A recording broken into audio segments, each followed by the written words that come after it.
Hello America, how we doing today? Yep, it's me in here.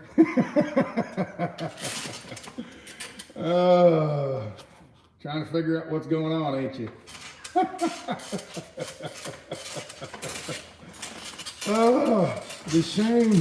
The shame. I looked, you know how hard it is to find a paper bag nowadays?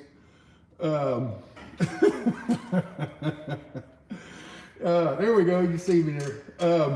Yeah, do you have any idea how hard it is to find a paper bag nowadays?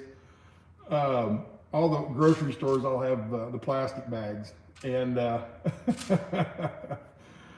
oh mercy! I'm gonna wait until we get 100 people on here. Get 99. Boy, actually, I shouldn't have said that. Wait till we populate the people here. The shame, the humiliation. Oh, mercy.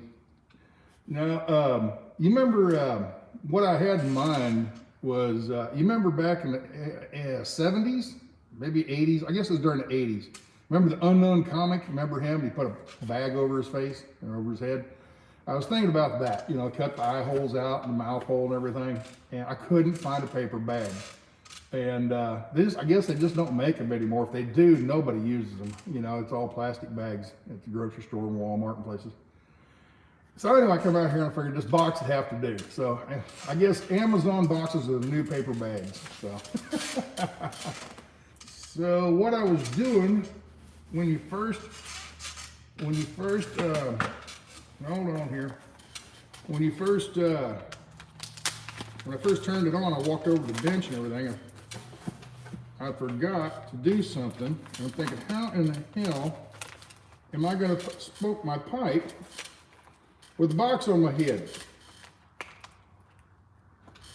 So,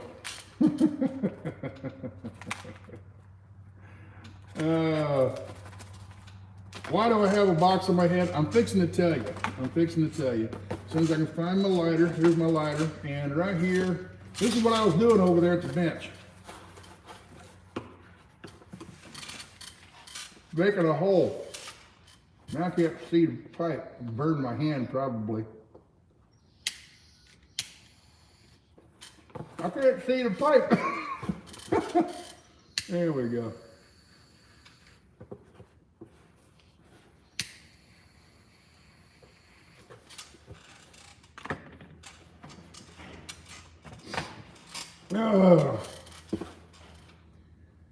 Well, let me get my pipe lid here.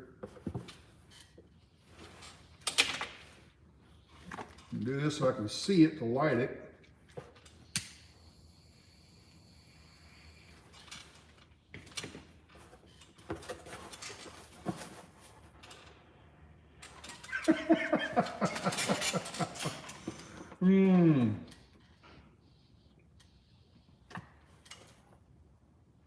There you go. All right. Why do I have a box on my head? My hair was getting pretty shaggy and over my ears and everything. So for the first time in about 20 years it's been since I've been to the barber. You know where this is going, don't you? Stan, why didn't you just shave it? I don't know, just because.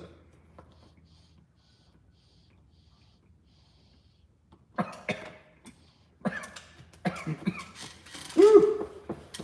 It's filling up in here.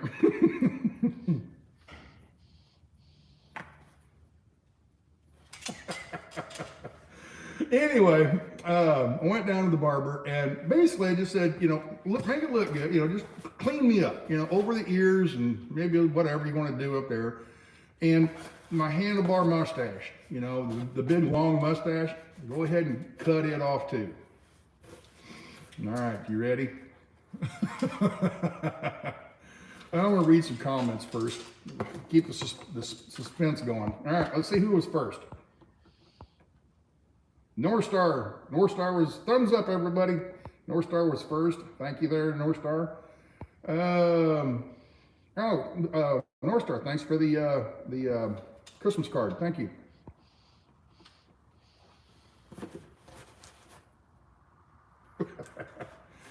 Let's see. Darlene, it's been a bit since I've watched. Been helping take care of my sister who was diagnosed with stage 3 cervical cancer. Oh, that's too bad. Terrible. It's hard, sorry to hear that. So who butchered him? The barber. Yeah. Yeah. We'll get to that in a minute.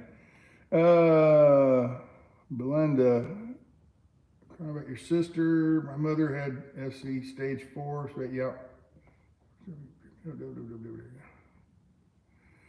Yeah. Sorry to hear. Belinda, sorry to hear about that on yours. Well, getting ready for Christmas. So, yeah, let's see. Greetings. Hello everybody. Caves. Good afternoon from Ohio. Jonda. Let's see here. Kim, Belinda. Let's scroll through some of these real quick here. Just kind of paging through them real quick. Unknown comic. Yeah, there we go. Yeah. Size 5 bowl. There you go. I probably would have done a better job if he'd have put a bowl on. I can't say that. He didn't do a bad job. He just didn't do what I was expecting. I turned around and looked in the mirror and oh my gosh. Let's see what we got here. Okay, North Star, if you want some Sasnak stickers, send email to me and then I'll forward that to her and then she can get with you and figure out how to ship them to you, okay? Because everybody wants Sasnak stickers for Christmas, right? Let's see. What's in the pipe today? I don't know. No, it went out. All right, I'm gonna do this again.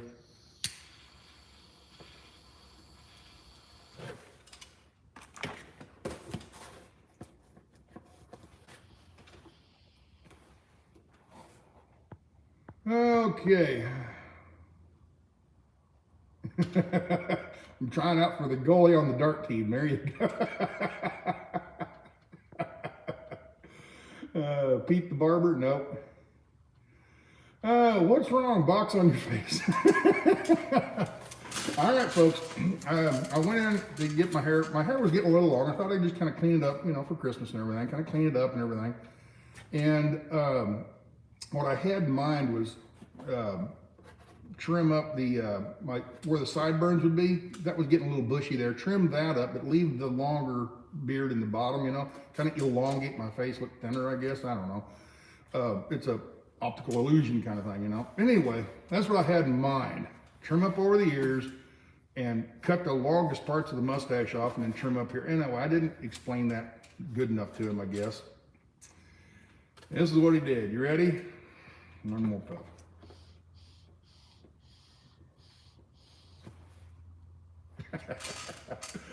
You ready? Yeah, he trimmed it very short. Okay, did okay on the top and everything. Of course, I don't have my hair up there. But he did okay up here, and I thought he'd trim it about like this, but then leave this a little bit longer down and through here. And he went and whacked everything off. My mustache, it's short. It's still there. Technically, I still got a mustache.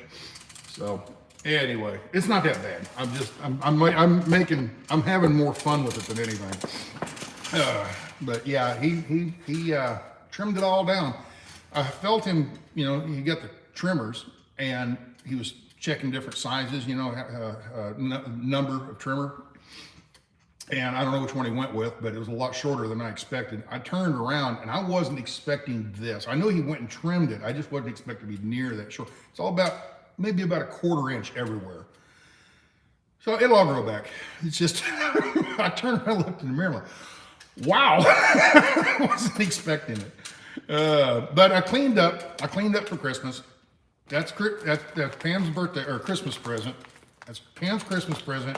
And I got rid of the tails. Okay, she just never did like those, and I kept them on there just for spite, but just to be ornery, And But anyway, the idea I was going to grow them way down to here, you know, and just they only got to about right there, and then they quit growing. They wouldn't grow any further. So anyway, all right. So anyway, I'll go through and read some of the comments here in a little bit, I suppose. Well, let's see. Looks good. Looks good. Great from her. Okay, great. Everybody likes it. Okay, all right. So whatever. Like I said, it's not bad. I'm having more fun with it than anything. I'm not upset about it or anything. It'll all grow back. I'll thicken it back up, but I'll trim this shorter here, and eventually I'm thinking about going bald with the beard. I don't know, maybe. Yeah, shave my head and let my beard grow. I don't know. We will see. Whatever. I should have done my beard myself. I should have just went down and got him a haircut over here, and then I could have trimmed my mustache and beard up and everything myself. Because I would have left this the same length. I would have just got rid of the tails, and I'd left that, you know, all this nice and full, then shaved it up here because that was puffing out right here. And it was making my face look fatter. So I would trim that off, but leave this long. It would skinny and elongate my face. So, an illusion, even though I'm still fat. Speaking of that, 255 last night, 255. So 26 pounds in 30, gosh, what would it be? I was on the 15th. Today's not 34 days. So 26 pounds in 34 days. I haven't lost a lot in the last week. I've been kind of hovering around that mid 250, 258, 257, 255 range.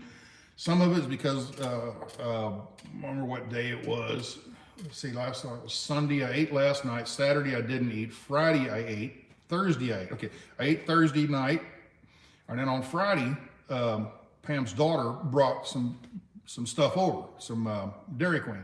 Okay, so I ate Dairy Queen because she brought it over and I didn't want to waste it. We didn't want to be rude. So I just ate 2 nights in a row and I actually gained, it went back up, you know. Not just like 1 pound, but you know, anyway, it was going the wrong direction. So we're back onto the 2-day diet, or every other day, 1 meal every other day, okay? It's usually an evening meal. Oh, the thing is Saturday morning I ate breakfast. I had, Pam had cooked some biscuits the day before, and there were like 4 leftover biscuits. And instead of letting them go to waste, I'll go ahead and eat this. So I ate just biscuits and jelly, just buttermilk biscuits and some jelly. And I didn't eat all 4 of them. I ate 3 of them. I ate 3 of those. So that was my breakfast for Saturday. Didn't eat all day Saturday, and then on Sunday I ate, I think it was something like that. Maybe I've got my days wrong, something like that. But anyway, last night I was back down to 255, and I ate last night, but I didn't eat a lot. I basically just kind of tried to clean the refrigerator out. Leftovers. We had some leftover chicken chili from 2 weeks ago. It was questionable whether to eat it or not. Looked at it and went, well, all it's going to do is make me sick. Oh, speaking of sick, Pam doesn't have COVID. Even though she tested positive for it, and she's sicker than a dog, or was. She's better now. But last Tuesday, she started getting really feeling bad. Her throat started getting sore. And then, let's see, on Wednesday and Thursday last week, Wednesday I went down for my just regular physical, not a DOT physical, but just a regular physical down at my family doctor. And the thing is, DOT physicals, they check your blood pressure and they check for, you know, urine test for diabetes. And they check your vision and your reflexes, you know, tap your knee and things like that, and eye chart, you know, all that. But they don't do blood work. They don't do any, you know, like cholesterol or any of that kind of stuff. And so I go to a regular doctor once a year. After I turn 50, I started going to a doctor once a year, usually right before Christmas, late, you know, mid-December. And last Wednesday, I went to the doctor and my cholesterol's down. Well, gee, I wonder why. I'm not eating any breakfast. I'm not eating eggs and bacon and ham and sausage and all that. You know, I'm not eating that kind of food right now. So my cholesterol's went down a little bit. It was, last year it was 260. Last year it was 260, I think. And this year it's 199, which they say 200 is kind of the break point. Above 200 is bad. And I'm one point below good, you know, or bad. I'm 1 point into the good. All right.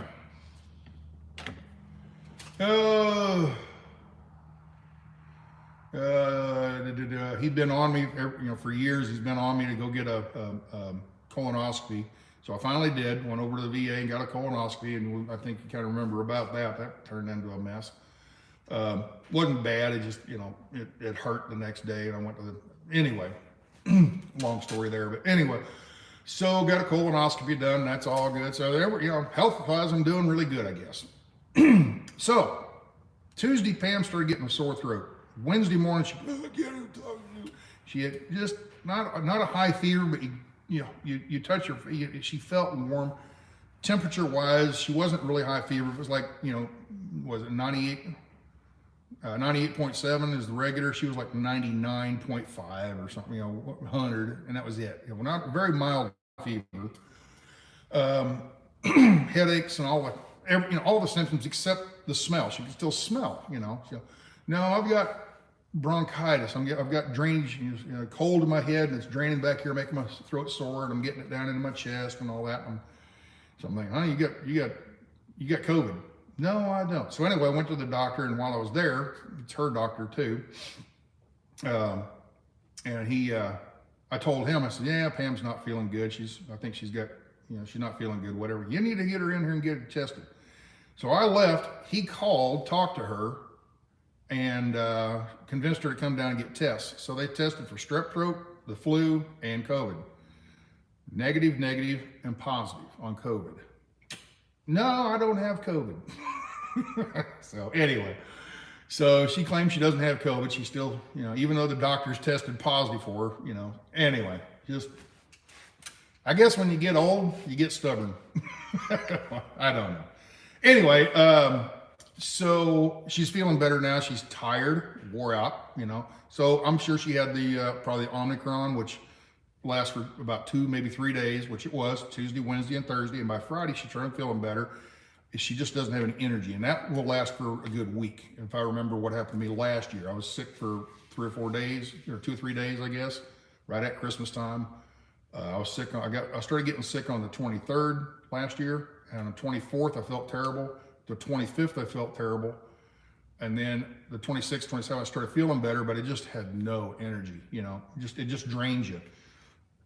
And it took about a week to finally get back up to feeling better. And then I had that persistent cough, couldn't get rid of that cough, and kept it for a couple, 3 weeks up until January when I headed out to Arizona. And it finally went away. So, but anyway, she doesn't have the cough. She just had the sore throat and the headache and just no energy. But anyway, so that's what's been going on at home. Let's see, where else? Got me a shipment. Got me a Amazon here that I haven't opened yet. What it is, it's batteries, and they said that box is too small for my head. I couldn't fit it on there. But I got they're batteries. They're not batteries, magnets. They're magnets for holding the shower up. They're real strong neodymium magnets. I'm gonna clip them to the roof and hang the shower curtain from that. What else? Been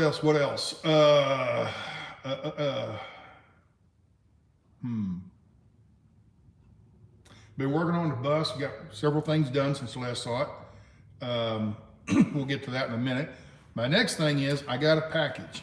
I got a package from a guy back in, well, I got it last week, during this week. I'm not sure when it came in. I think I picked it up on Thursday at the mailbox, the post office. And back in Maryland during the convoy, this guy walks up to me and he says, mind if I take a picture? Sure. So I stood there, Anyway, I just stood there and he took a picture, and it just a normal snapshot, I didn't think much of it. He says, I'm a painter. I'm going to paint your portrait. I'm like, oh, okay. Okay. And I kind of forgot about it after he left, what happened, all the chaos around there, just so much stuff's going on. I kind of forgot about it. Well, about a month and a half ago, I think, maybe a couple months ago, he sent me an email saying, hey, I'm getting ready to start working on your portrait. I've been painting on other stuff, and I'm finally getting around to yours. Oh, okay, great, cool. He says, well, I get it painted, I'll send you some pictures of it, and then if you like it, I'll mail it to you. Oh, okay, great. So anyway, it came in the other day, and we're going to open it up and look at it.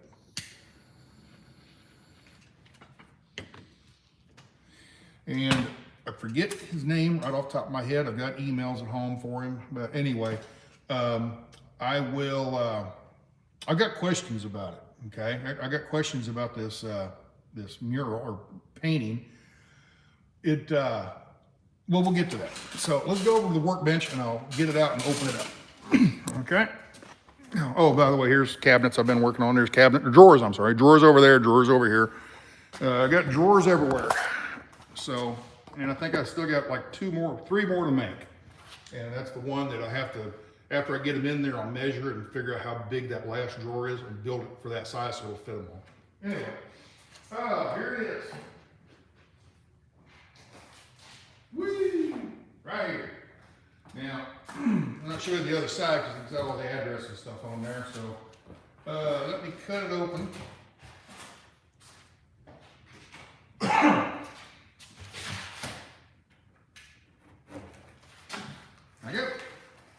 I haven't seen this in person yet. He sent me pictures of it on the on email, and I can zoom in on it with the email. I can pinch and zoom, you know, or whatever. And I mean, it's framed. It's a good sized picture. I'd say it's 3 foot by 2 foot. Okay, well, there you go. Check that out. Let's get the plastic off of it.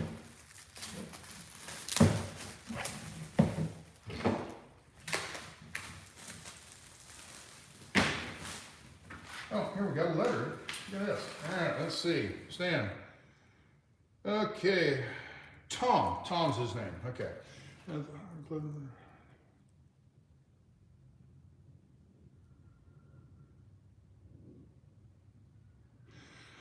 All right.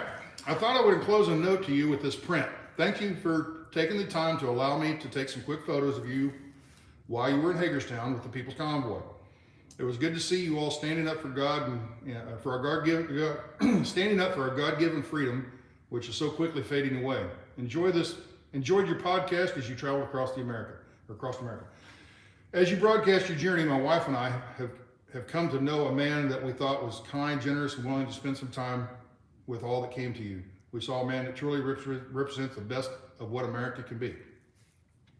Wow, thank you.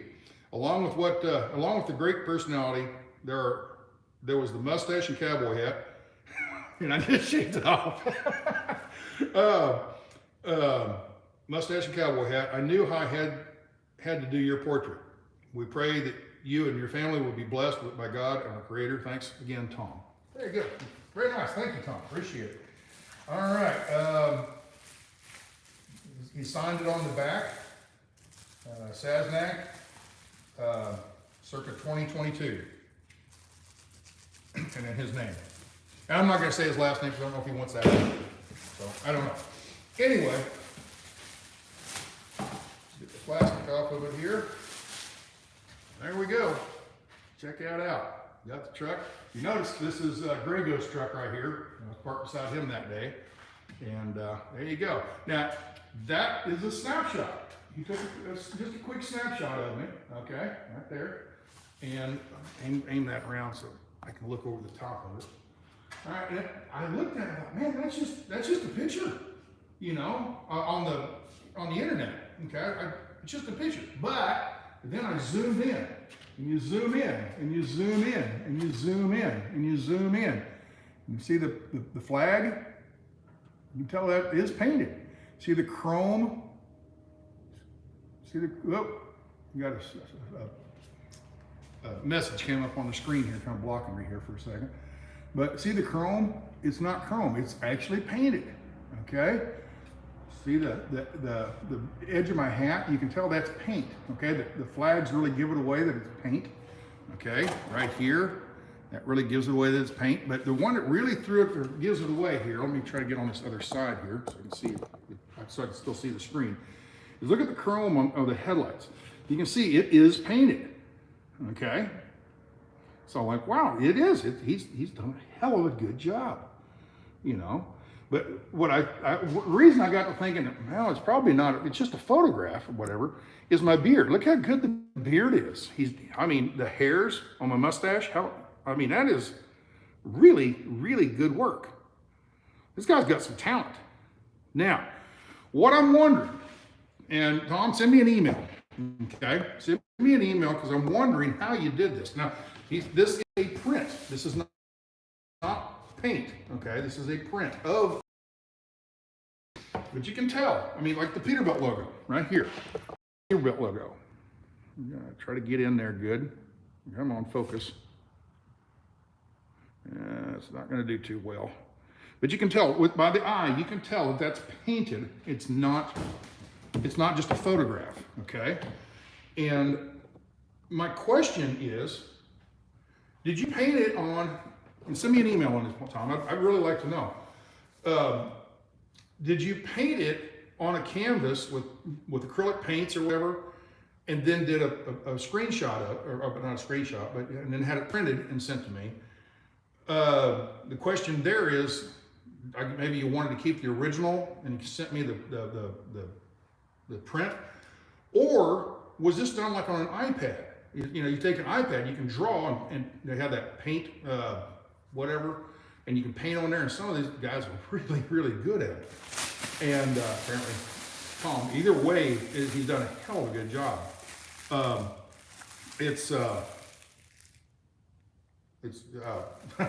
I wish I could do that, but like right here, here's where another place that gives it away. Right here is not the headlights, but this area right down in here. Maybe it's not coming up on the camera very well. Let me turn it this way for the.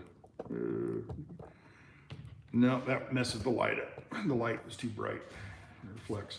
But right down in this area right here, so you can tell that that's painted. That's not just, you know, a picture. So I don't know. I'm just kind of curious what your process was, I guess. But yeah, thanks. I like it. It looks very nice. And man, I don't know what I'm going to do with it though. I'll put it up here in the shop and just get dusty and dirty. I told my mom about it. You know, you can see my ear. You can see my ear right here. You can tell that that's painted. Okay. But look at the beard, the 5 o'clock shadow, or 2-day shadow probably. But I mean, it's just done very, very well. So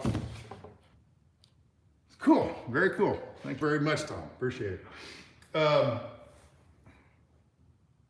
But I just kind of wondered if it was done on an iPad, you know, and which is just as impressive as acrylic paints and everything, or if it was painted with brushes and oil paints or whatever. So I'm just curious how it was done, the process. But thank you very much, Tom. Appreciate that. Well, look, for now, I don't know what I'm going to do with it. I told my mom about it. She's like, oh, hell, I'd like to have something like that. So, okay. So anyway,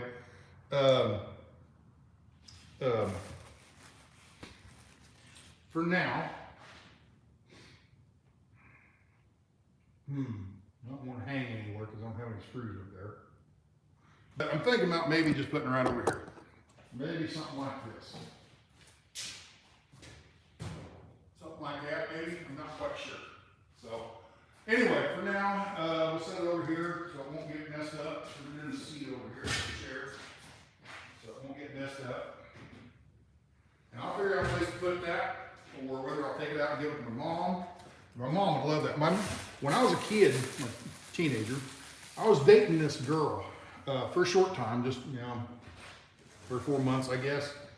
And her mom was an artist.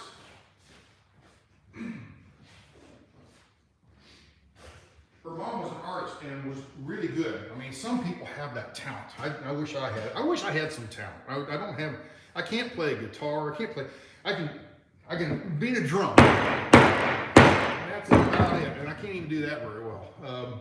I can't paint. I can't draw. I can't write like you know, writers. You know, some people are very good with the language and being able to get their point across and whatever. So I don't have any talent. I wish I had, but I don't. You know, what I would consider talent. Somebody might say videography is a talent, but I'm talking about your traditional talent. You know, painting, music, you know, that kind of stuff.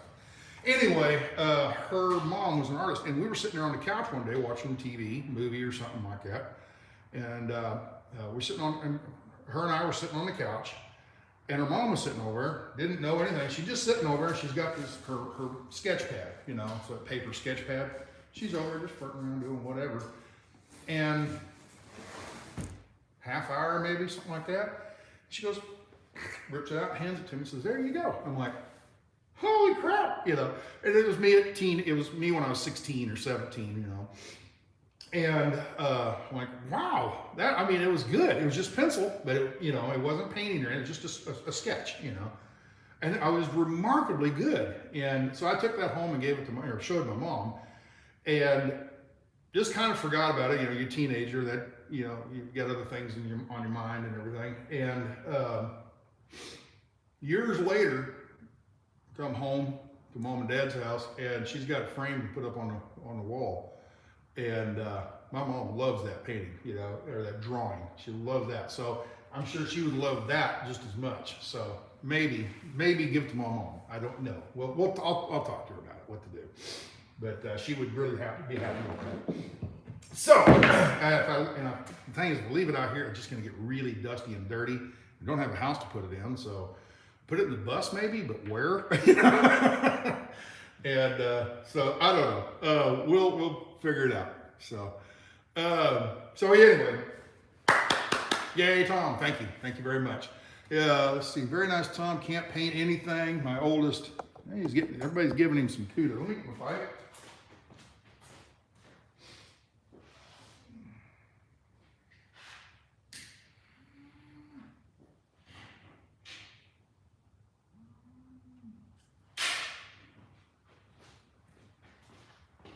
All right, let's read some of the comments about it. Yeah, I can read that, maybe. Let mom keep, see, the thing is, if my mom keeps it for me, it'll stay nice. It'll be on the wall and it'll look nice, and I'll get it back someday, you know. Put it on the ceiling. Put it on the ceiling in the bus over Pam's bed. No, she'd get nightmares. There you go. You know, see, I'll be going through my mom and dad's house on the way out to Arizona. They live out in New Mexico now, so I'll be going by there and I can drop it off to her. But anyway, let's see, give it to mom, surprise your mom with a gift, birthday, Christmas present, put it on the ceiling over Pam's bed, let mom keep it for you.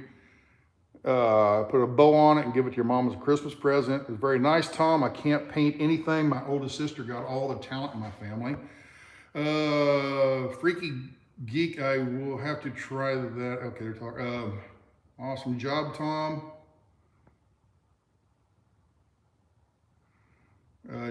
Wait till.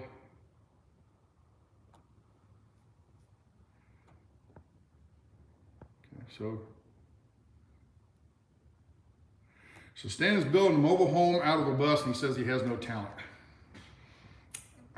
Okay, you know, that's it. That's not my talent. When I mean talent, I'm talking about, you know, music and singing, and I can sing really, really well.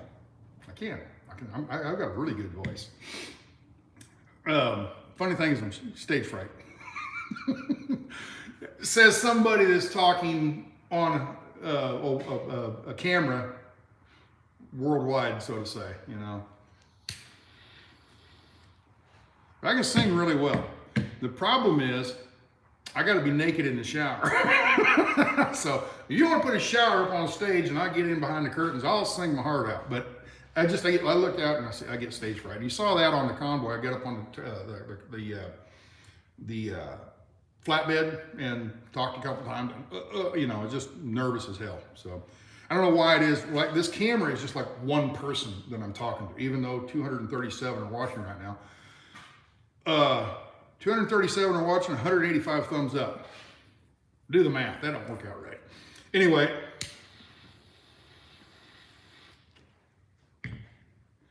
I think I can sing okay. I have a problem getting up. And another thing is I have a hard time remembering the words. I can sit there and sing along to the radio while I'm driving and stuff, but I'm constantly butchering the words. And you get up there, like I've tried karaoke a couple of times and the words are right there, but it's not natural, you know. I'll get out there singing and I'll say, you know, I don't know. I don't want to do an example because y'all laugh at me. Sing on here then. No. So anyway, but I don't have any talent as far as music and, you know, instruments, painting, drawing, that type of stuff is what I'm talking about. I'm a very talented bullshitter. I can bullshit with the best of them. But come on, let's hear you sing. No, Cliff, no, you're not gonna, no. Pam needs to mic the shower. Oh, shoot. No, not laughing at you, but with you as you keep giggling, yeah. Triple dog dare you. I did try to sing once. Remember up in Kansas, I was driving back and I had the radio on and I'm sitting there jamming to the music and everything, you know, and people like, don't quit your day job. No, whatever, shut up.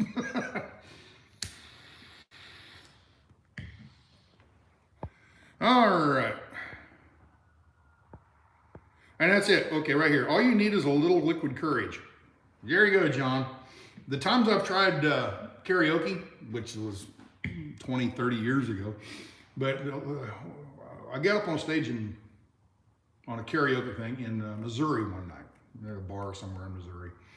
And I was actually, it was in the St. Louis area. I think it was over in the Illinois side. But anyway, I got up on karaoke, and I tried to sing Garth Brooks' "Papa Love Mama." That was the song that came out. It was just came out new, and I thought I knew the words. I know the words. Papa Love Mama. It wasn't good. It was bad. So, all right.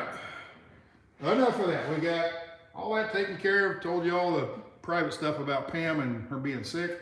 Time to go show you what I've done this week. Let's put this away and I'll go show you the bus.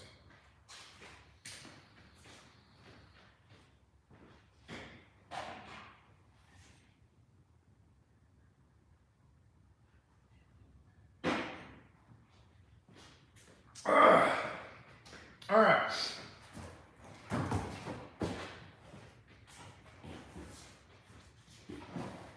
And I've got the door closed today because the wind's out of the south. It's chilly. It's only like 40 degrees.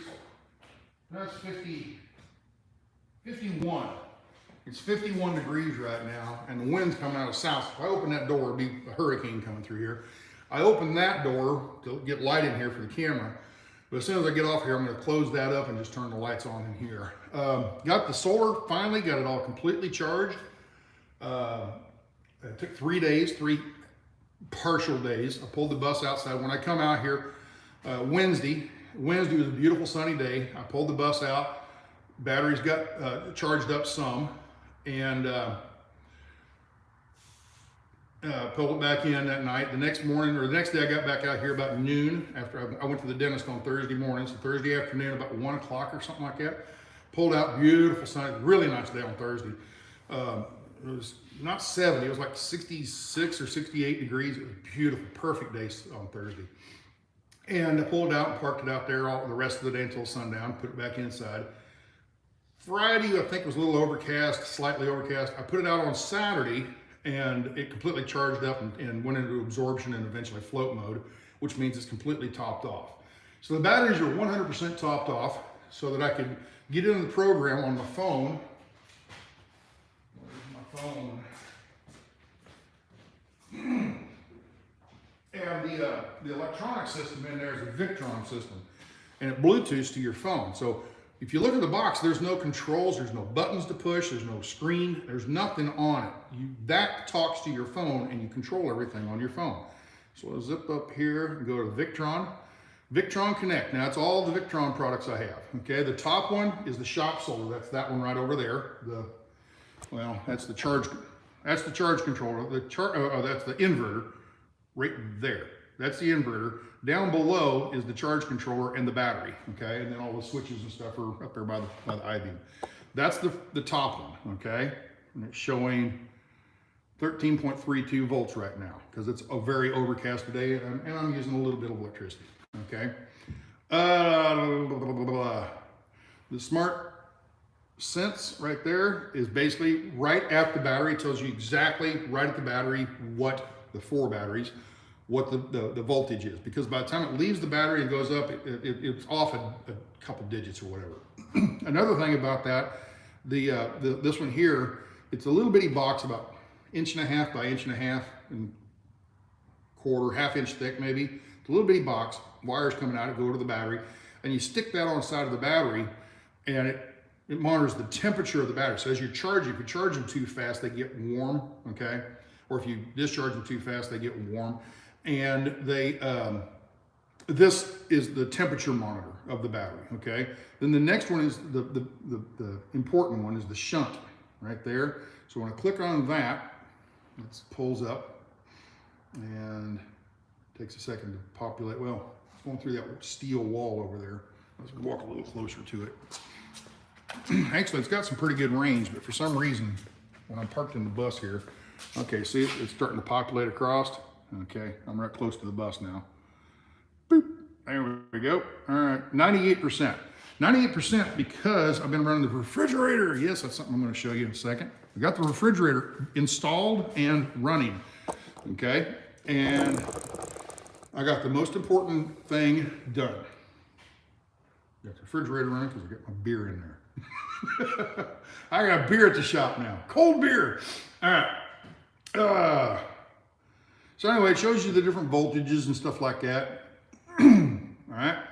And you can go in here and change the, check the history of all the different, how many amp hours and all that. Trends, it shows you different things. You can check different things on here, okay?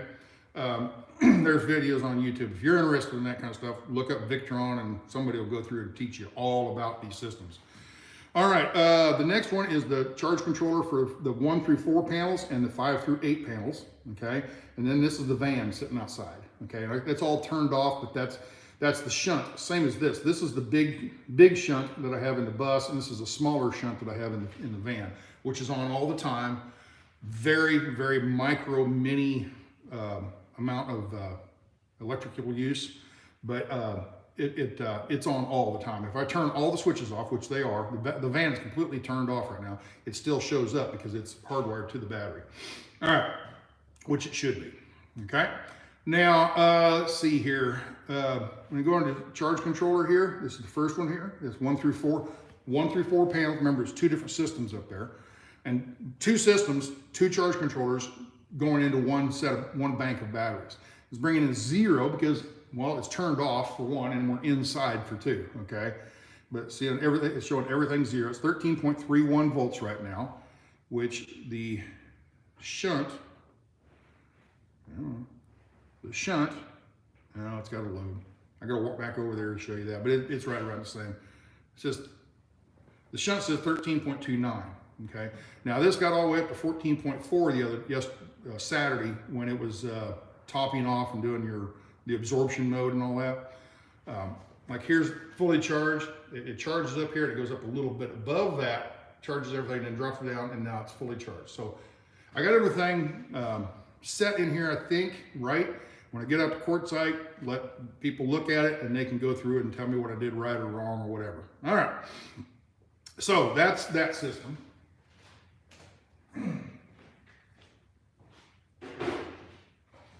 So I got that all up and running, and the countertops are still drying. I put all that tung oil on there, and I actually this afternoon I'm going to put another coat on there. The tung oil, I kind of goofed up on that a little bit, but salvaged it. No harm, no foul. I put the tung oil on. It's just bare wood, and you saw me wipe that on there. Okay, and because it's a butcher block, there's different types. It's all teak wood, but there's different kinds of wood. There's dark wood, there's light wood, there's different colors and everything. And I noticed the light wood absorbed more. Okay. So when you wipe it all on there, nice even coat, and you come back a few hours later, where the lighter color woods were, you could see it had kind of almost dried out because it absorbed it, okay? And the black or the darker color woods, it hadn't absorbed it as much. It's harder, I guess. I don't know. Anyway, and I'd watched several different YouTube videos, and I got the, you know, this guy says do it this way, and this guy says do it this way, and I kind of did a mixture of both of them. And anyway, kind of goofed it up. But what it is, I put a coat on there, let it sit for a couple hours, wiped another coat on there, let it sit for the rest of the day. Right before I left, I wiped a third coat on there. I really didn't wipe it, I just, the wet rag, I just re-smeared it to get where it's still wet, and I got it over onto the lighter colored wood to absorb, let it absorb more. All in all, then the next day I came out, put another coat on there, or actually just very little more, but I just smeared what was on there, which is still nice and wet and gooey, you know, it wasn't gooey yet. It was fluid. And I wiped it all back on there again. And then later that afternoon, wiped it another again, you know, so just smearing that first coat on, smeared it on really well. So you'd think I put 4 coats on. No, I put 1 coat on, but I applied it 4 different times to get it to absorb in all the different areas. Went home, and on Saturday when the bus was parked out on the drive, the sun was getting real low in the sky, so I went out there and I parked, and I pulled up on the driveway has embankments, I guess, and I pulled up on that to angle the bus a little bit to get a little bit more sun on it. And while I'm in there, I got to looking at the countertops, and it was sticky, kind of like you spill syrup on the countertop and you don't know it. You know, it's regular, you know, maple syrup or whatever, you know, or whatever, you know, pancake syrup. You smear that, you know, you drip that on the countertop, and then like a day later, you know how sticky and tacky it is. You know, when you drop it on there, it's still pretty fluid. It's syrup, so it's sticky, but a day later, it's almost like glue, you know. And that's what the countertop felt like. I'm like, ooh, that ain't good, because it's starting to harden up and it's not soaked in. This is all this leftover that was still on top. So I went and got my handy dandy little paint scraper, and I went over and started doing this. And I scraped and scraped and scraped, and it came off really easy and everything. Might not have if I left it on there another day. I was going to leave that on there for like a week, and then realized, ooh, that's going to turn into a gummy, uneven mess.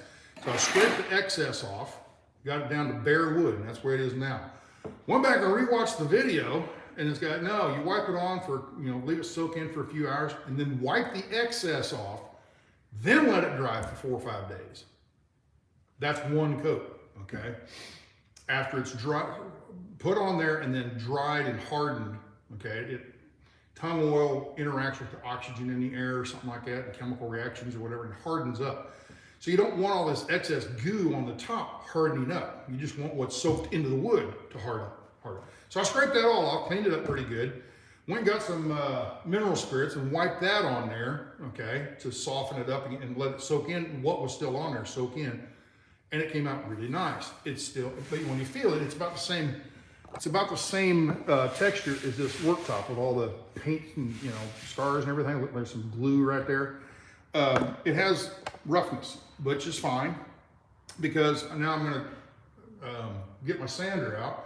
I'm going to sand that smooth and apply another coat. Let it sit for a few hours and then wipe it off, and then let it sit for about 4 or 5 more days. That's 2 coats. Okay.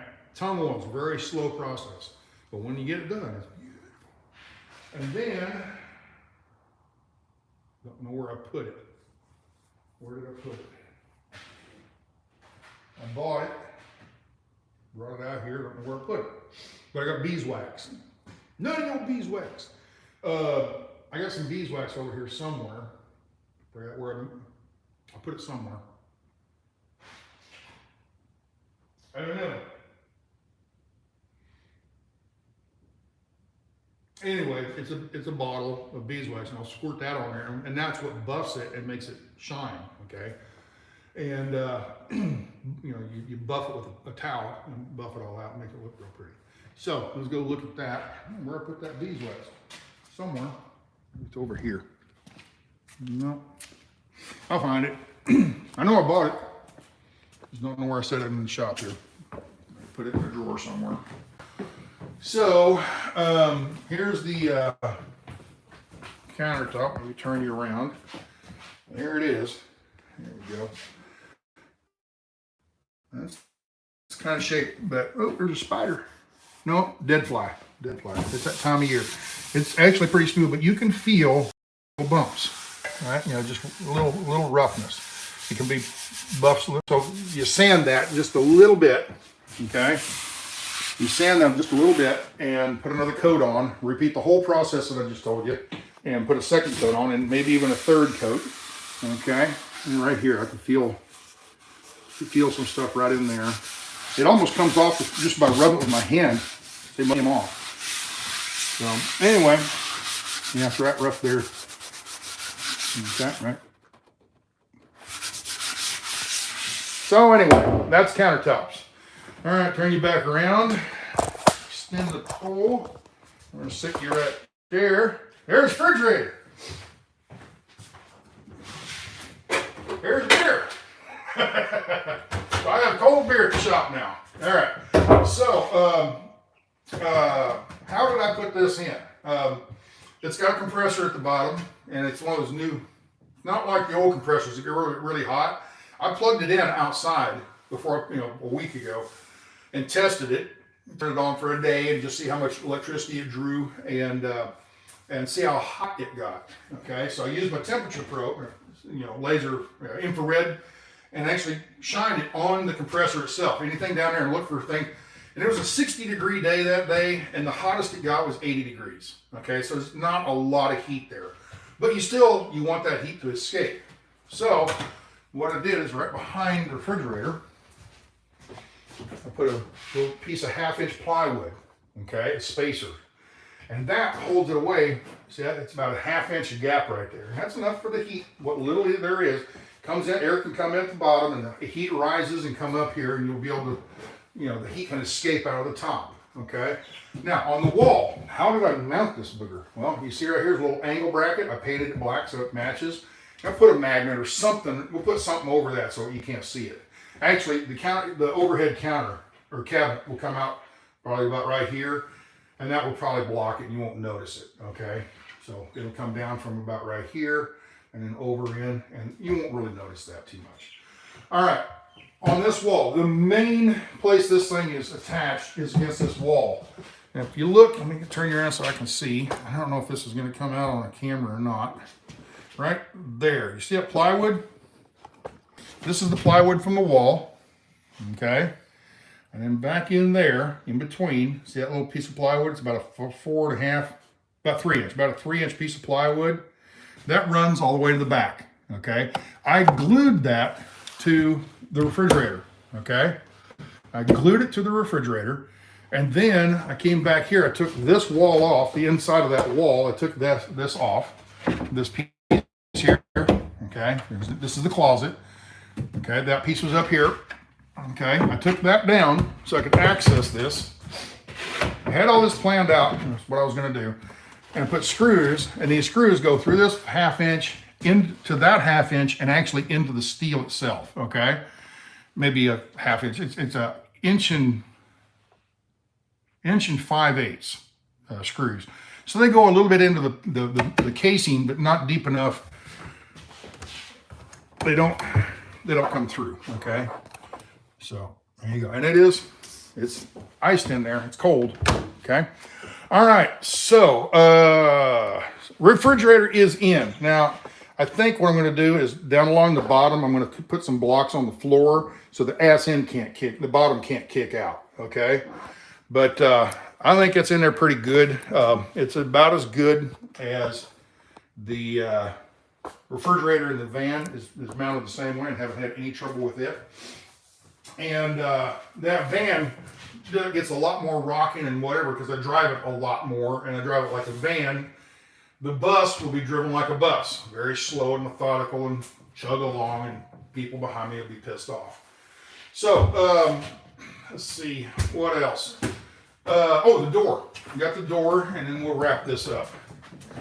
The door. As you remember, that door was in here, and it was like like here, okay, and it would fold inward. It would hinge, you know, like an accordion. It would be up against here. Some bus doors are half doors and they open like this. Okay, some doors are up here and they open like this. This door folds inward and this door folds out. Just different manufacturers use different methods. Okay, Bluebird uses a hinged door, hinged here and hinged here, and it folds inward. Okay,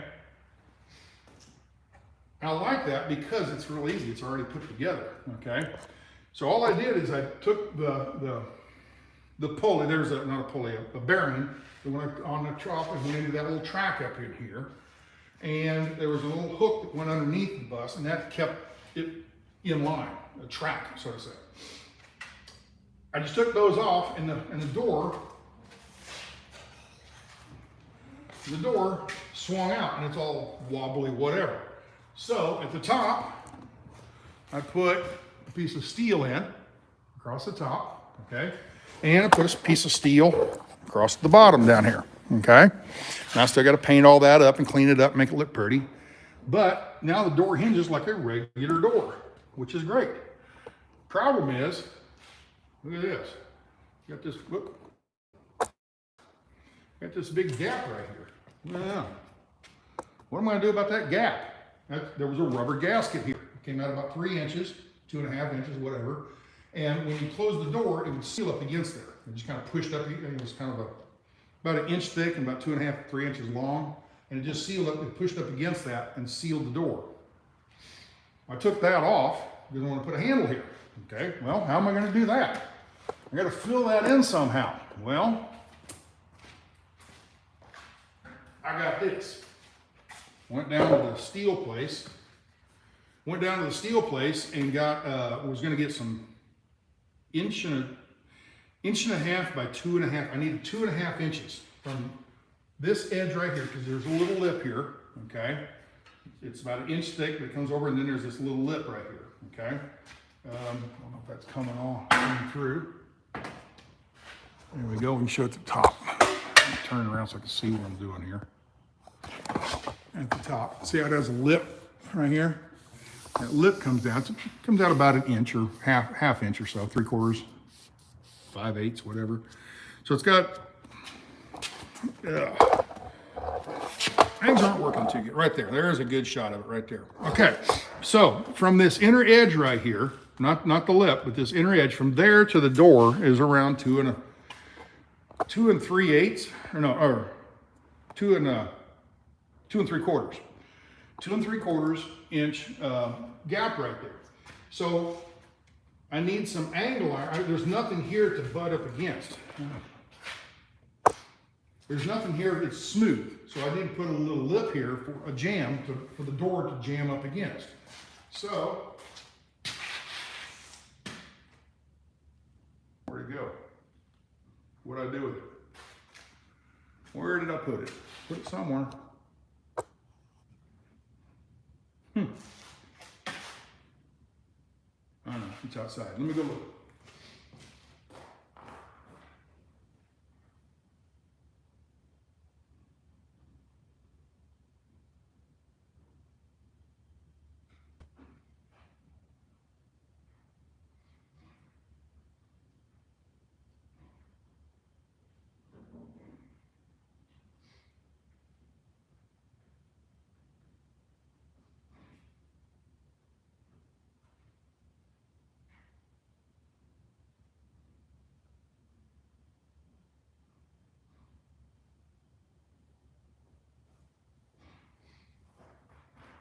Alright, found it. Forgot I took it outside and put a coat of paint on it. Alright. So, what I did, got a piece of 1.5 inch by 1.5 inch angle iron. And I'm going to put that right here. And we're just going to weld that right there. The angle iron and the square stock, or just the solid stock, I guess, for the top and the bottom of the door. And I asked him for 1.5 inch by 2.5 inch square tube, which he had. Problem was, I had to buy 20 feet of it. Okay, wow, okay. Now I can't get it in the van. Well, we'll cut it for you, okay. And he threw the price on me. It was like 60 bucks. 60 bucks for this little piece of metal. You know, I'm like, you're kidding me. And he goes, yeah. Well, you're welcome to go out and look in our scrap pile. Maybe there's some out in the scrap pile. So I walked out there and looked, and I found everything I needed. The square, the solid stock, the angle iron, and this piece here. What this piece here is, this is why it was in the scrap pile, because it was bent at the end. It's square tubing, or I mean, not square tubing. It's not solid at the bottom. It's got this track. What this is for is on these doors, instead of a roll-up door, let's say you had a door that slides, okay? So you get outside and you slide it and you go along the outside of the building. This is the track where the pulleys sit in, the hanger. It's a hanger piece, I don't know, hanger track, I guess you'd call it. Okay. And it was damaged. It was about 10 foot long. About 1 foot was damaged on one end, and the other end was bent and twisted too. And I measured it, and I needed 6.5 feet for the door here, and it was 6.5 feet of good, clean piece. So I thought, well, that'd be fine, because what I can do is put it in here. And my idea was, see if I can get in here. When I'm over at the steel place, my idea was, where it's bent, this is bent right here, so this has tension on it. When I cut this piece here sprung back out. So this is the piece that's bent down in here. And this here is bowed because of the tension on it. But as soon as I cut it, that popped back out. All right, so that would be about another 1/4 of an inch. And what I was gonna do is just put it in here and weld it on the outside right here, you know, weld it right here. And then on the inside, well, as I brought it around here, there's too much of a gap, see? And I can't see what I'm doing here, but it wasn't gonna reach. There would be too much of a gap to fill in with weld, all right? So I got to thinking,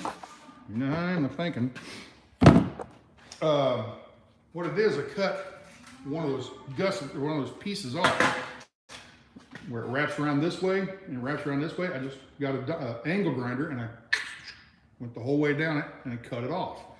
Now this, instead of mounting on the inside like this, instead of mounting on the inside like that, I can bring it around and mount it on the outside, weld it on the outside like I was gonna do anyway, all right? Weld it right there. And then you come around on the inside and doggone it, I just don't have enough hands. Trying to hold this stuff. But now, once you get it on here, come on. I'm gonna have to take this piece off, I think. But right there, it gets close enough to weld, okay? So it will work. Now, what's stopping it is I've got the door latch on here and it's touching right in here. So I'm gonna have to trim this out or whatever. But I'm gonna take all this hardware off, go down there and have it welded on. And when I come back, to get this to fit, I might have to grind a piece out of that little flange there. But that will make a door extended just a little bit longer. When it closes, it'll close right up in there. That's the plan anyway. All right? So, lots of modificationizing.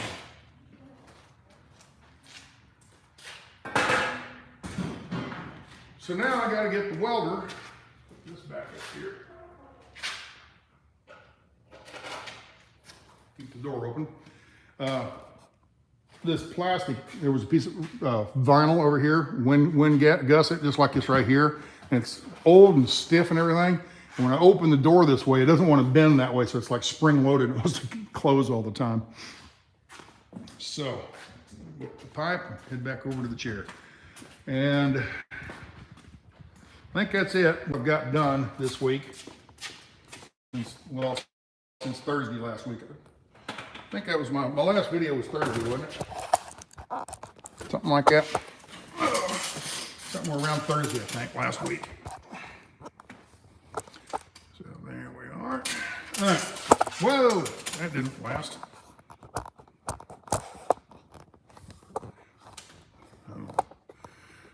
Things less than ideal in cold weather. Anyway, It's cold today. It was about the same temperature yesterday out here, but the sun was out a little more. It's really overcast today, and it's drizzly. It's just enough.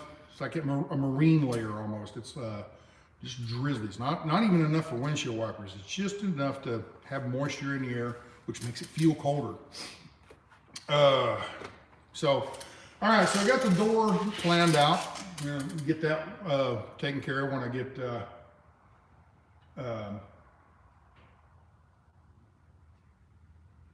Get that all planned out, I guess. I got to re-look at that. Now that I'm holding that up there, I need to re-look at that. Maybe I'll go ahead and notch that out while I'm here before we weld it on. Because once they weld it on, I won't be able to get a grinder in there to grind at it. So, and then I have to drill everything out, and that'll be a pain. So I'm going to look into, re-look at it. I'm going to take that hardware off, hold that piece up there where it's going to go, and see if I need to trim some stuff. Because once I get up, I told the welder, I said, man, I'm real busy. I got a friend of mine who lives up there in Fort Worth. His name's Juan, and he's a really good welder. He's got a really nice shop, private shop and everything. And because he's such a good welder, good fabricator, he's busy as hell. And I waited until December because I didn't want to drive up there until I got the tags on the bus. The bus is legal to drive now, if you remember. So, what was it?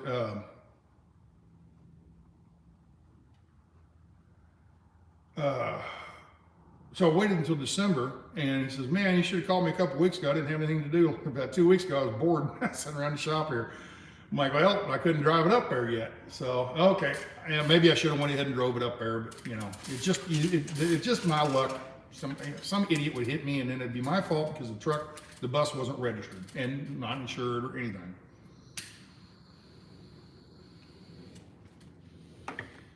Be a different story if I was driving 5 miles down the road, but driving 45, 50 miles up the north side of Fort Worth in Dallas-Fort Worth traffic. No. So anyway, waited until December, and he says, man, I'm busy as hell right now. He got a big order from somebody, and he says, I've been working on that.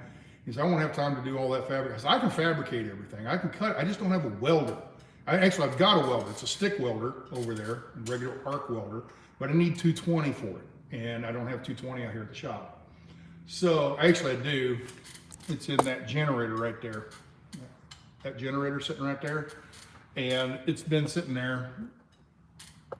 Built this shop in 14 and 15. I guess it was done in 15, and I bought that generator so I could have electricity out here. Bought it at Costco, I think. And I ran it a few times and then put it away and forgot all about it. Left it sit for a couple of years. Didn't need it. And just busy working and driving and, you know, working for choice.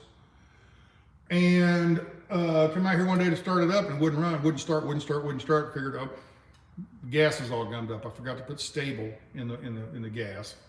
So I'm sure the carburetor's just all gummed to hell. And I could probably clean it and fix it and just, why? I've got electricity here. Anyway, so I could clean that, but I could spend a day and a half taking that thing apart, cleaning it and everything, just to get it well, you know, so I can get the welder working and then arc weld that. And he'll probably MIG weld it and do a better job and look better and the whole 9 yards. And be two of us there. I can hold the piece and while he clamps it and gets it right where we need it, and then he can weld it and I can stand out of the way and look at the bright light. Oh, look at the bright light.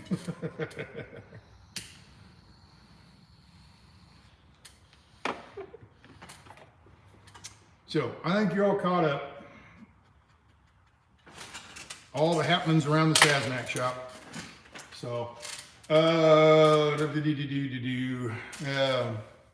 recap, got my mustache whacked off a lot more than I expected, but it's still there. Technically, I still have a mustache, technically. So, but I'm gonna let it grow back out a little bit, maybe trim up here a little bit, and I'm gonna think about shaving my head and just having a beard.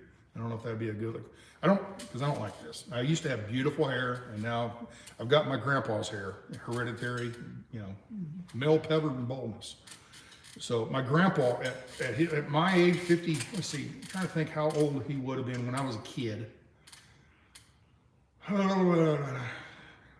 He'd have been 60 when I was a kid, little kid. He'd probably been 60 when I was born. Is that right? Yeah. Yeah, he'd have been right around 60 when I was born. He was born in,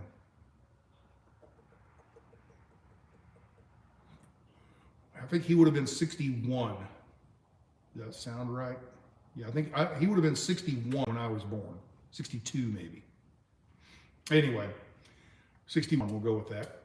So he was 61 years old, and you know, by then he had lost all his hair. He was completely bald, and right here where mine is thin, his was completely bald. He had that Roman wreath hair, you know, right just around here, just the Roman wreath hairdo, and maybe one or two stragglers like Homer Simpson, you know, on the top, but very, very little hair up on the top.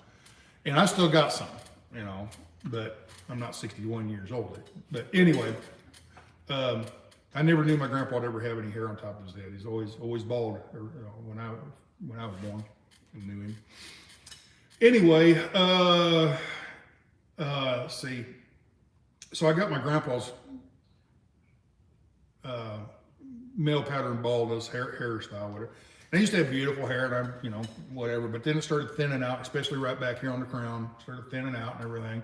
So back 25 years ago, something like that, would have been late 90s, around 99, 98, 2000, right along in through there, probably about 99. I went out one day and just shaved it. And boy, that looked good because I still had enough hair up there to shade it, and tan, and bone white. And it took a while for it to all tan in and everything without getting sunburned. But and then after that, just like it's so much easier to take care of. When you get in the shower, you shave and zip it off, and you're done. And you don't have to go to the barber. You know, it's clean. You never have greasy, oily hair. I would always have a problem with I'd take a shower, and my hair would be nice. But as soon as I put a hat on it, it would cave in right there, and it'd get all oily and everything. I have very oily hair, and always had trouble with that, and or whatever, not trouble with it, but just that was my thing. So anyway, I thought, well, I just shave it off. I don't have to deal with it anymore. And then I can live in denial. Yeah, I can live in denial thinking, hey, I have hair. I just shave it. I choose to shave it. Well, now I'm growing it back and seeing how bad it is. So anyway, but I'm not a spring chicken anymore either. I'm not 20 years old. So aging gracefully, maybe.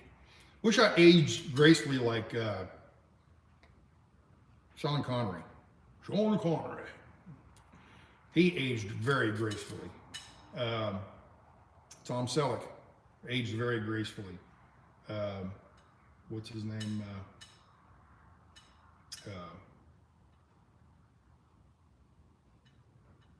No, I was going to say Paul Newman, not Paul Newman. What's the other one? The other actor. But anyway, they aged very gracefully. You know, Sean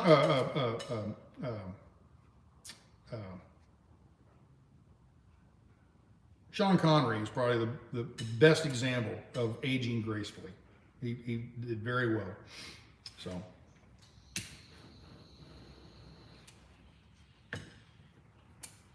Anyway, getting older. So, I came in to this video with a box on my head. I think I'll go out. So, y'all be good. Take care.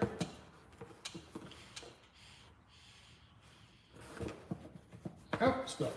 Get out.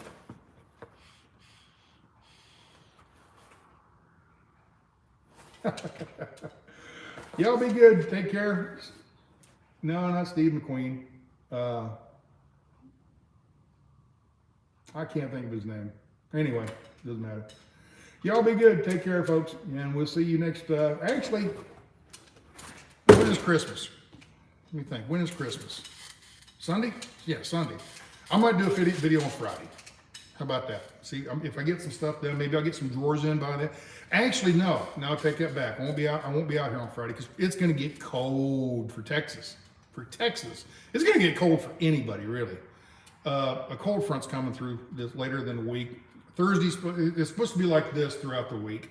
50s, you know, and kind of partly cloudy, overcast, whatever. But on Thursday, it's supposed to be 48, I think, or something like that. Thursday night is supposed to get down into single digits, or teens, you know, 10 degrees, 11 degrees, something like that. Friday, high of 25. Friday night, another 10, 12 degrees. And then Saturday is supposed to get back up 38 or something like that. And then on Sunday, it's supposed to be back up into the 40s or something like 40, maybe 50s or something like that by Sunday. So I probably won't, I'll probably be out here on Thursday. Maybe I'll do a video on Thursday. How's that sound? If I get anything done, I'll do a video on Thursday maybe. Because I ain't coming out here when it's that colder. I just sit out here and freeze and I won't get anything done. So I'll take a day Friday. Maybe Friday, that'll be the day I drive up to, no. Somewhere this week, I'm gonna call him tomorrow. He told me to call me about midweek, the welder. And I'm gonna take this up and get that welded on. So I think I was gonna work on cabinets today, but I think I'm gonna work on that door and double check it and make sure it's gonna be where I want it. I'm gonna take that hardware off and put it up there where it's gonna be to weld and see if there's any clearance issues and stuff. So, because the mechanism on the inside comes a little deeper, and I think I'm gonna have to notch the door out a little bit where that mechanism sits. And if that's the case, I'll get my angle grinder out there and grind it all off and be done with it. So, I don't know when I'll do it. I don't know if I'll be able to get a video in by then. Maybe Thursday, because maybe Saturday or Wednesday. Hopefully he'll tell me to come up Wednesday and we'll weld that on there. So, and I would live stream that, but I hate to just walk in someplace and say, hey, here, I'm going to be in your shop and everything. Let me live stream. Because, you know, he might not like that because you see all the stuff that's in his shop, and I mean, it'd be advertising for him, but it's not like a big TV show or something. And some people, they don't want camera around. They don't like being put on camera. So, and other people, yeah, sure, they want, you know. So anyway, I don't plan on doing that. I'd end up getting in the way, you know. So,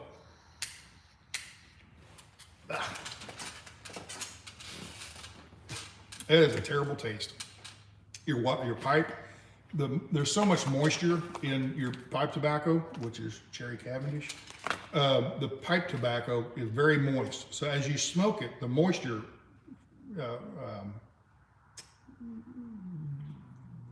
condenses and accumulates in the bottom of the pipe. So I'll be smoking, and as I inhale, or as I suck on the pipe, you can hear it gurgling, and you know there's a lot of water, so you just shake it out, you know, like that, and it comes out and on the floor. But then there's that little bit that's on there, and I put it in my mouth. Ugh, terrible taste.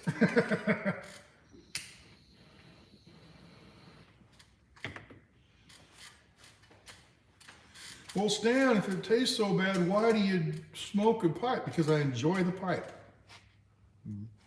Because I enjoy the pipe. Why do I drink beer and whiskey? Because I enjoy the taste. Why do I go out and get plastered drunk? I don't. I can't remember the last time I really got smashed drunk. It's been a long time. I drink a little often. I don't drink a lot, not often. So anyway, because I'm a grown man, I can do what the hell I want. That's why. Yeah, put that in your pipe and smoke it. The lighter would work.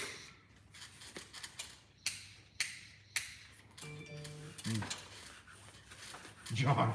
Let's see what John's got to say. John's a friend of mine. Yes, John, he wanted to know if I checked the antifreeze on the radiator. Yeah, it's got brand new antifreeze. Remember, took all the motor and everything out, put brand new antifreeze, a brand new radiator and brand new antifreeze in it. So, yeah, that's all good. I need to drain the water out of the van and the van and the semi. I'll do that today because otherwise I'll forget it. I need to drain the water out, and that way it won't freeze. Because it wouldn't be a bad deal if it's just like overnight 20 degrees or something, but 3 days below freezing. You know, Thursday night, all day Friday, and probably Saturday. Yeah. So, so anyway, yeah. I've got to drain the water out of the van, and I don't have very much in the van, very little in the bus or in the truck, but I've got to drain it out of there. So, Come on.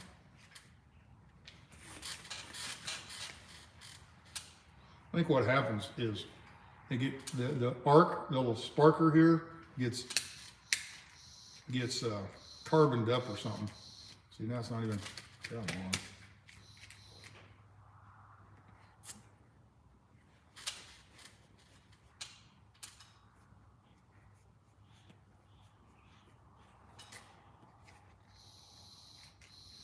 Come on, you stupid thing. So now it's not even sparking. I think my sparker broke. Sparky's down. See, it won't click. There it goes. It's not arcing, see? Oh, there it is. Why isn't it? I didn't know. Usually I wipe it off on my shirt here. Try to get down in there. There we go.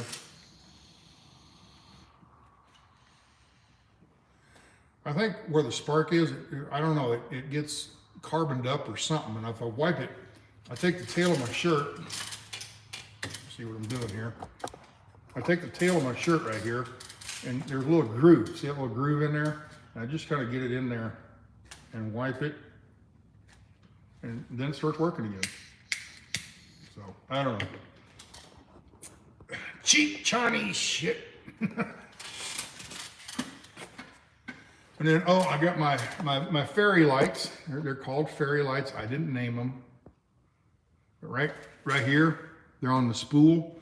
And it's 130 feet of fairy lights, Christmas lights, basically.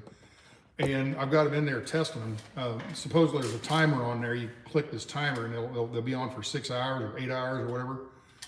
And one mode is 6 hours on and what's the difference? 18 hours off.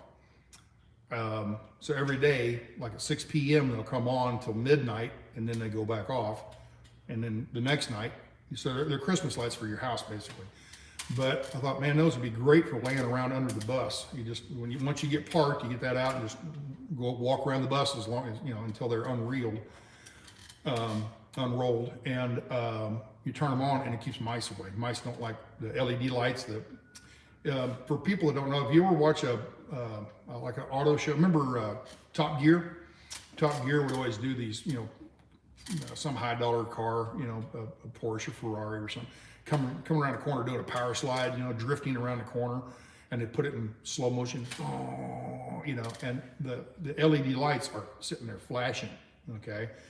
Because LED lights are kind of like fluorescent lights. They look solid to us, but they're flashing real fast. It's like a strobe light.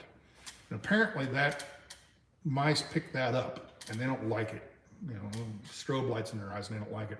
Another thing is they don't like, they want to scurry around at night in the dark looking for food, and they don't want light because a predator can see them easy. Owl or something like that can see them real easy. A road runner or whatever, coyote or whatever out in the desert. And they can see them real easy, and so they don't like light. They shy away from light. So if you put lights around the bottom of your bus or car or whatever, camper, it keeps mice from coming over and at night looking around and possibly getting up into your motor and chewing on wiring and stuff like that. So you lay those out and it keeps them away. Another thing is that they're ambient light. When you're sitting around a campfire, you throw those lights out there and you got light to see, because the desert gets very dark at night when there's no moon. When the moon's out, it's beautiful. You can see. You need headlights, but when there's no moon out, before the moon hasn't risen yet, it's really dark out there. So it helps to have a little bit of light.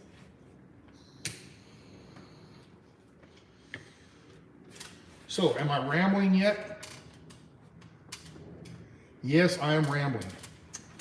I'm drinking my coffee too.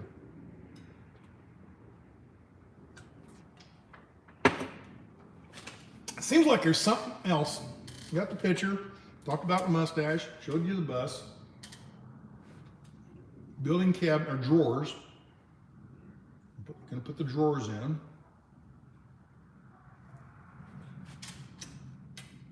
Seems like there's something else, but I can't think what it is.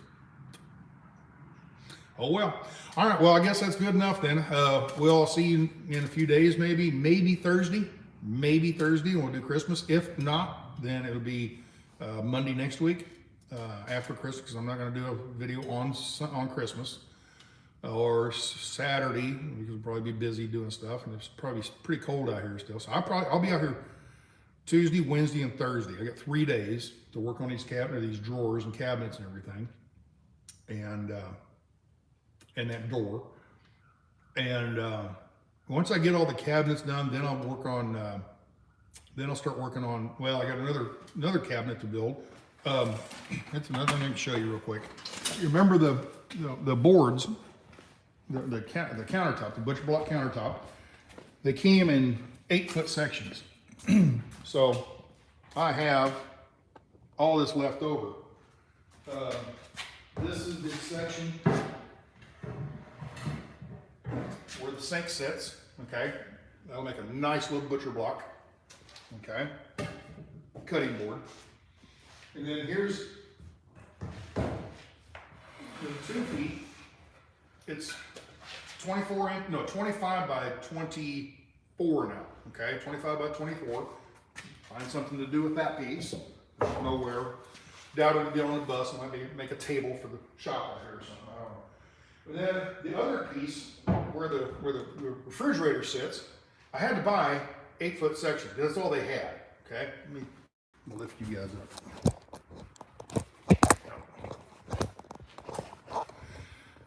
Why isn't it straight? Oh, right there. There we go. There, one section was being sticky.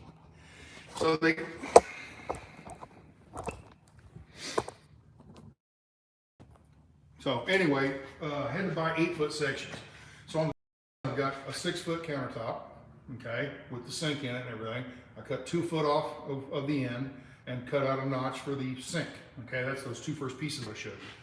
The other side is a 6-foot, but 2 foot of it's refrigerator. So I've only got a 4-foot countertop on that side. So I've got an 8-foot board and I cut 4 feet off of it. Well, that's 4 foot 1 inch. So this is 3 foot 11 inches. Okay, so I've got this big old piece. Okay, and it's 4 feet long. All right. What I'm going to do, get on the table saw. I'm going to rip it right down the middle. Okay, right down the middle. Now I have 2 roughly 4-foot pieces. All right, so almost 8 foot by 1 foot. Okay, and what I'm going to do with that, we'll get back up in the bus here. What I'm going to do with that, put you way over here.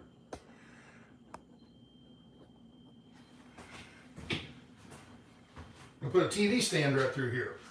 So it's going to come, 36 inches tall. It's going to drop down to about right in here maybe, okay? It'll come out 1 foot and it'll go from here all the way up to the front door, okay? And underneath will be little cubby holes where I can put like baskets, little wicker baskets, something like that in there, okay? And that will use up that other piece. So when I'm finally done with all of it, I'll have used almost all of the countertop, except for this 2-foot piece on this side and the cutout for the sink, okay? So, so it won't go to waste. I planned all that out. I sit and think a lot. I think more than I work.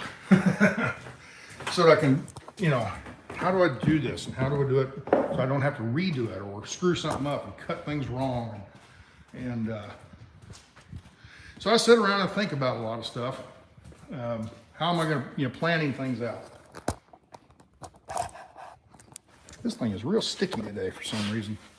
My telescoping pole here, it's being real finagly. So I'll work on stuff for half hour or something, and I'll come over and I'll sit down and just sit and think, take a break and let my back rest and my lower back, while I'm at the counter and everything, my lower back gets to aching a little bit. So I'll come and take a rest. And I've learned take rests often, short rests, but do it often. And I stay feeling good. If I stay up there working for 2 hours, I'll be stiff and sore that later on that night. So, So I guess that's what we're gonna do. I'm gonna wrap this up, which I've been wrapping this up for the last 20 minutes now, huh? So yeah, I'm gonna work on that door, and then I'm gonna work on finishing the drawers up. And then tomorrow come out and probably try to start installing. I've got my my sliding, they're soft close sliding racks. And I got a plan on that. I've been thinking about that too. On the van, on the silver van, remember the silver van? I didn't do it on that one. And when you go around a corner, the doors would open pretty easy, okay? But on the van, I lifted them, the track. How am I gonna explain this? I just get a drawer out and show you. And I've got a track over already opened up. So let me get a drawer.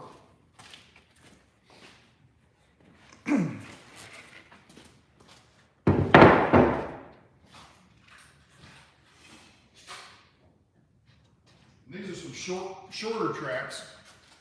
As you can see, they're soft close tracks. Oh, come on, they're dirty. There we go. They're all dusty and dirty on the inside. Anyway, these are the ones I used on the van out here. And they were much shallower because the cabinet's not a 2-foot countertop. It's only like 18 inches, 16 inches or something like that. So these are smaller tracks.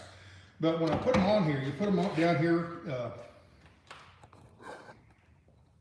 you put them down here, you take them apart, you screw one piece into here and one piece onto the cabinet piece itself. Well, on the van, what I did is I lifted this front here, like a quarter an inch, you know, about that much, okay? Just raise it up ever so slightly, okay? And so that, what it means is when you pull it out, the drawer actually comes up, okay? So if this is raised,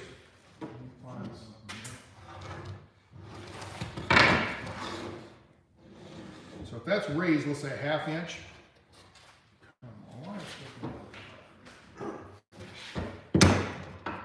if that's raised about a 1/2 inch, as you pull the drawers out, they actually come up, okay, at an angle, okay? So when you've got them out and you're sitting on level ground, they want to automatically close, roll downhill and close, okay? Just that little bit, that 1/2 inch there, makes them rise up. So when they're out here, they're about, well, I guess they're about a 1/2 inch higher. So they want to roll downhill, which makes them want to close, and then they hit the soft close and it holds them closed, all right? On the bus, I'm going to exaggerate that even more. The cabinets, or the drawers, will still sit right where they are. When they're sitting inside the cabinet, they will look normal. But as they come out, they rise up. So I'm going to go about 1 inch net this time and actually rise them up. And see, this is notched out a little bit, okay? So I can, as I come out, they can come up, okay? And I've got to figure out how much I can come up. You know, maybe not much.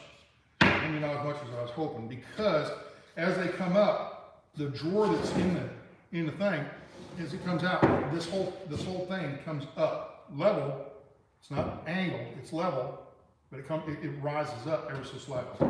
So anyway, what that helps is when you're driving down the road, it helps when you have a drawer full of canned goods or something heavy, plates and pots or whatever.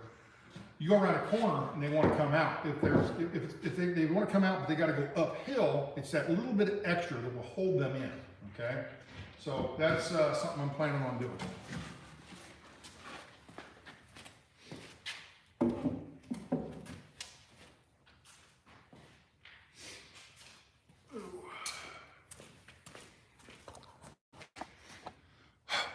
All right, enough explaining. Enough explaining, I guess. All right, so let me read some comments real quick and then we'll wrap this up, see what people have to say.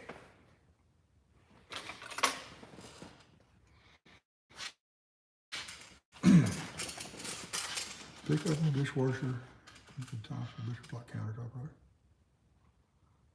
I picked up old dishwashers and kept the tops for butcher block countertops, and even made an old countertop out of 4 old dishwashers. Pick up old dishwashers and keep the tops for butcher block projects.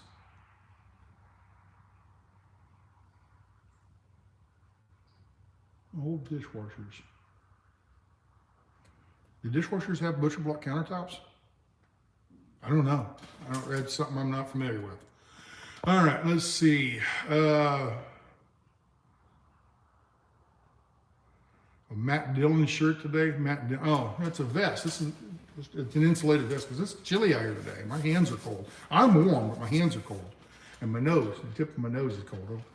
I'm a puppy dog. It must mean I'm healthy. My nose is cold. I'm healthy, right? Yeah, I thought he was going to sign off with his box on his head 30 minutes ago. yeah, I was. Yeah.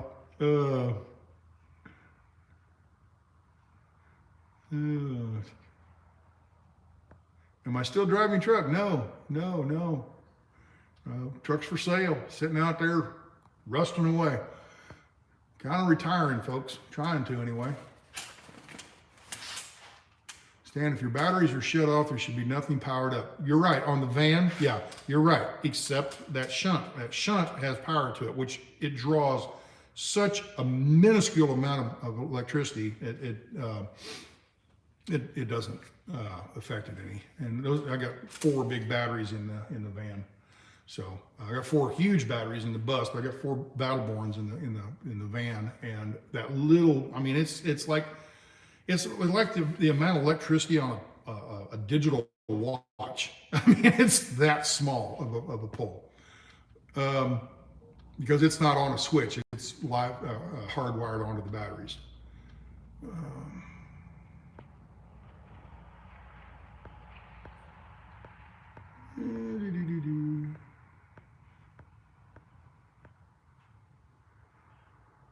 Stan is on a roll, the gift of gab. Yeah, I guess that's my talent.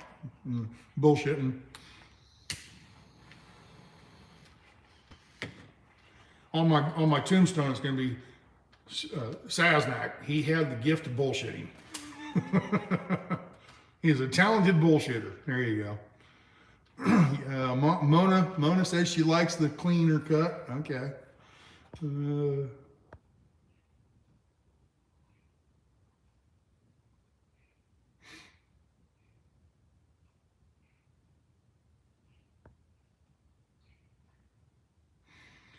Wow. Nomadic fanatic grifters. Message deleted by North Star. Another one. Message deleted by North Star. And then finally, nomadic fanatic grifters was hidden by North Star. Shash booted him. Good job. Thank you. I don't know what he was saying, but good enough for him. Have I found a couch yet? Yeah, I'm going to use the couch that's in the house, the one I've been sitting on at home. I'll be ready to work on that after I get the kitchen counter, the drawers and all that in, and build that other 1-foot countertop where the TV will go. Once I get all that built, then I'll bring that couch out and start working on that and lifting it up. Okay, so that'll probably be the week between Christmas and New Year's, and so yeah, I've only got a few more weeks to go, and so yeah.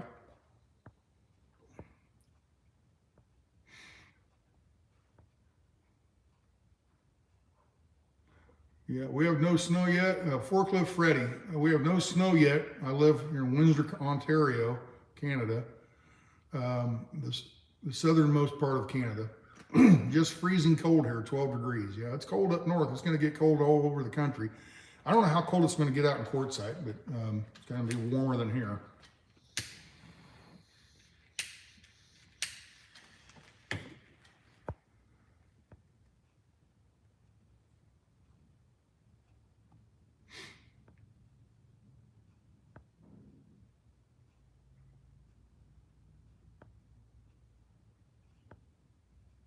Hey, Bubba and Cat are here apparently.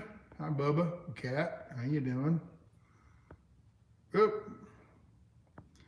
Gonna go into low power mode, about out of juice here, about out of battery on the phone. So I guess I have been on here too long.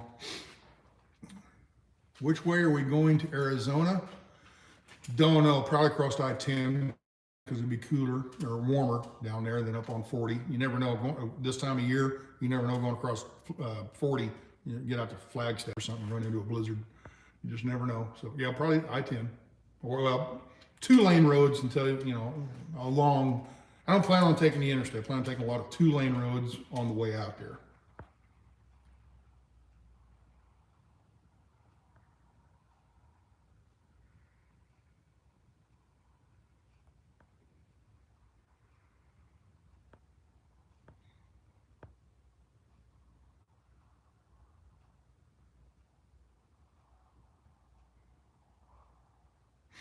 Forklift Freddy. Well, okay, you should come to Freedom Convoy 2.0, Ottawa, Canada, in February. We have permits to park trucks without trailers at the Parliament buildings on each side of the road, not blocking the street completely. I'd say on that, I can't go to Canada in the truck. My truck's too long to go to Canada, the wheelbase, pretty sure. And then also, I'm still leased to Choice, and I don't think they're Canada. They have no reason to go to Canada, so I don't think we are permitted and stuff to go up there. But of course, I could take the van, I guess. But no, I don't know. Doubt I'll do any of that. Have you called Ron Graywolf? Have I called? I haven't talked to Ron in almost a month now. Last time I talked to him, he had stopped his walk across America. He got over to Illinois, I think, somewhere like Illinois, I think is where he got. And for medical reasons, what was it? There was something medically, and he turned around and went back to Reno to get something taken care of. I think the hip or something. He needed hip surgery or something. What was it? But anyway, he said he put the walk on pause for also because it's getting winter time. It's getting cold up there. So, but yeah, I haven't talked to him in about a month. The last time I talked to him, he was on his way back home. I ought to give him a call sometime. Sam Elliott, Brenda Jackson says, Sam Elliott, he's one that aged very well, aged gracefully. Bill Clinton aged gracefully. Come on, there we go.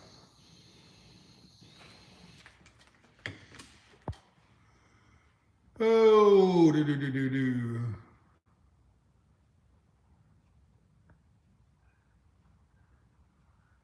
I look like your older brother. We look similar, just younger version. Yeah, all right.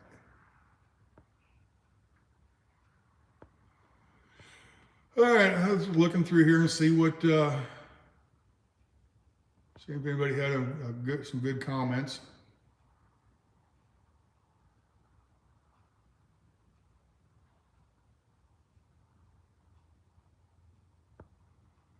Shadow Dancer, how did I get butchered? Went to the barber and he cut everything off.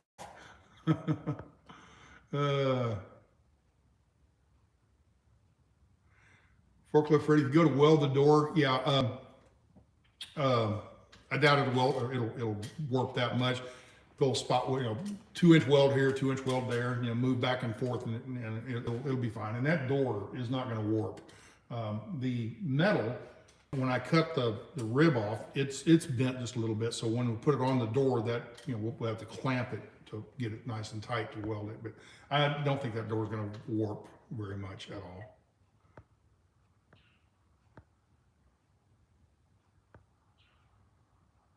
It's not like I'm going to put a solid weld from the top all the way down. Weld here, move around, and it won't be a complete weld. I don't think it'll be a couple inches here, couple inches there, couple inches there. Not tack weld, not spot welded, but yeah, not a continuous huge weld because that would warp.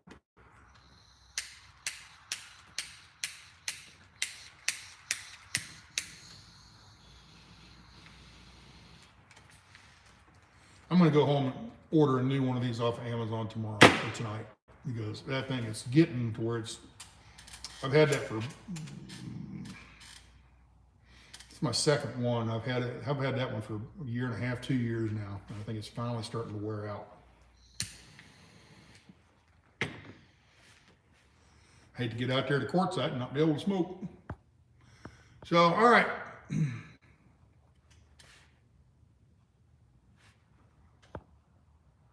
Mike 316, evening from UK. There you go.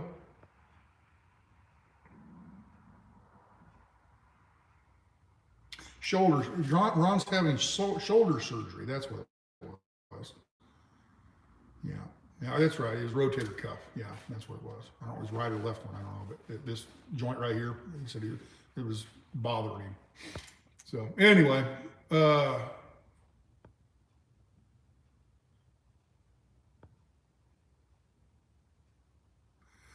all right, folks. I guess this is it. So this is it. I am going to leave this time. So with that, y'all be good. See y'all later.